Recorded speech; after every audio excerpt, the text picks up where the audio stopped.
Hi everyone. This is our final report. Deanna is not with us today. Was she here last time, on Monday? Yeah, Cool. but yeah. So our basic idea hasn't changed too much, but it is an interactive VR experience where the player changes the world around them by searching and discovering seeds. And our first idea, concept, or variation is that it focuses on the individual impact one could have towards climate change. And the seeds are kind of symbolic in like not only is it, purely environmental, but it can also be viewed as like metaphorical like seeds of change and how, these small actions can slowly like exponentially, make a bigger impact. So that's one variation. And the second variation is more, it's a variation on the idea, but the overall gameplay is kind of the same. So instead of planting seeds, you're actually collecting different star fragments, and the environment still changes the more fragments that are collected. But once you get enough, the end of the game is basically the player is prompted to either make or grant a wish, and these created wishes are accumulated and projected throughout the sky. That are like projected throughout the whole experience for future players to see. And this is kind of like more of the idea of the collective good, and also how it just builds off of one another and how the experience becomes more and more interactive the more people play. And it also gives a better sense of unity because you can't really grant you technically can't have your wish granted unless it's by another person, or in another sense, you can only have your wish come true, or you can either do good and grant someone's wish, something like that. But that's an idea. So our first mood board is more of a natural color palette, and then with some kind of glitchy effects for like obstacles or kind of the negative world that we first start off with, and then it hopefully advances towards a more nature theme. And then these are some concept arts Deanna made. The sprites are a little more like animated and they move around, and then it's overall just very like natural lines. The other style would be a lot more fantasy like, with a lot more abstract colors and shapes, and just a little more creative, which is I think what we're leaning towards. And Miyazaki. yeah, I really like the movement in his pieces. And then, yeah, these are also some sketches, and how it's a lot more like free flowing and hopefully more visually appealing. And then, oh yeah. I can go do the storyboard. So the player first starts in like a trash town, like kind of like dystopian, to kind of show like the world became when there was like all this trash, and like there would also be like words floating in the sky that are kind of similar to like Waities, like the Twitter thing, where it's like the words are like kind of, you can't actually read them very well, but they are words that are like maybe talking about the environment, like why this happened, like the news in the area. And then there are obstacles, which are like glitchy, like garble clumps that when you like touch them, and then the player would like recoil.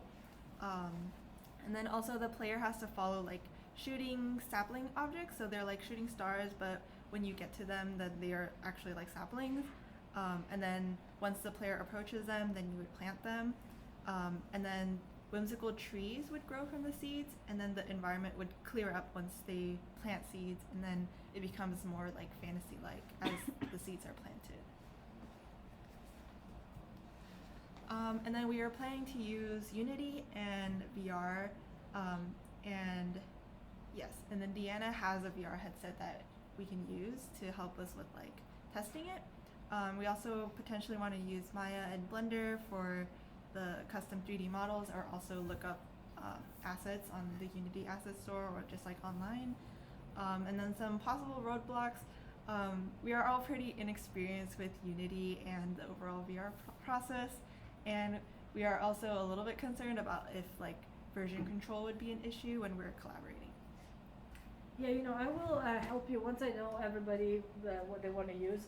Like Christian has a series of videos in which he teaches in some class. I think it's 377 Unity, and he had given to me. I'll go dig them out.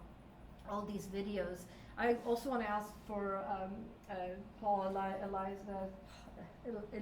I always mess it up. For that group, Tsunami and who's the fourth person? Jack. For your team, I'm gonna go find some touch designer stuff. Like I'm gonna ask if Wadey she teaches in her class, and so I'm gonna ask if she can give us the tutorial. And then I don't know exactly for Martha, Williams, Sophia, and Jeremiah what you guys are gonna use. But my goal is to, now that I got more of a clear idea, to provide feedback and the tools you need to learn as much as I can. And you can use these VR stuff you find in my office and in that room. Those are all completely accessible. We'll give you the code of that third room, and so you can use that as well. Because you'll see that if there's one person having the headset, it's generally not enough. It's kind of nice to have it, especially if Deanna has at her house. Unless you go to her house all the time, it gets tricky. Cool. There's a ton of, I was looking at your style, there's a ton, I use Unreal Engine though, but on Unreal Engine there are a ton of incredible assets of whimsical forests and all those creatures that Deanna drew. They're all kind of, pretty much there already. My point is you can use a lot of ready-made assets, and I would, especially for the minimum viable product for the end of the quarter. Yeah. We're hoping that would also shorten our timeline regarding like the creative aspect, because we want to focus a lot on the technical. Yeah, yeah. Yeah, we can go over the timeline a little bit, but like I think we're good. Yeah. What we're discussing right now is more the idea. I asked you to do the other stuff just because you need to still think about it. Yeah. Does anybody have feedbacks? The style number 2 is the one I like the most. I'm sure you eventually decide within, you guys have to make that choice because either one can work. I do like it. We need to think more about the connection with the environment, I think, because it's going to be this, really spectacular world. And remember, there is something called sways effect. You remember what happens when the world is spectacular? Sometimes you're just staying there and not really getting anything else, processing anything else. I'll send you a link to that. But it basically explains how they created a spectacular forest, whimsical forest like you want to do, and the experience was supposed to progress in certain ways, and people would get the headset on and they just would look around at the fireflies and the glittery stuff and kind of like be lost in this beautiful world. So you have to kind of be a bit of a psychologist on figuring out how do you nudge people to progress or do what they need to do. And how do you connect it with the environment and the crisis of the environment? Because last time we talked about actually people being more than in a beautiful forest, also potentially in a potentially beautiful, but is a dump for old electronics. Weren't you the one that told me that? But that idea is out the window. Well, it's like we still have like some electronic waste with like the whole like glitchiness and then like how it starts. I'm just thinking we need to find that balance, the balance between the beautiful kind of, element and the stuff that is still beautiful maybe, but it triggers the thought of, oh, but I'm in a actually dump or whatever. You know what I'm saying? Try to find a little discovery and surprise in that world and not just everything is glorious and I'm just looking around. That's the only risky part of your project is how do you get that people are not just looking at this beautiful world and nothing else, and there is nothing beyond it. The eye candy effect. You're right. Yeah. I think as long as it's clear, like you start out in this dystopian town and then you like interact with a seed or whatever, and a tree grows. The idea is already there that you have to continue like growing this beautiful world. I don't know. You can get lost. I tell you. It means I've done experience in which you get into this kind of like in fact, one of the students like years ago did this Dreamwalker place in which they thought exactly the same. That they started everything in a room in which it was clear the message, and then they had all these different worlds. They had like something like 900 assets in that project.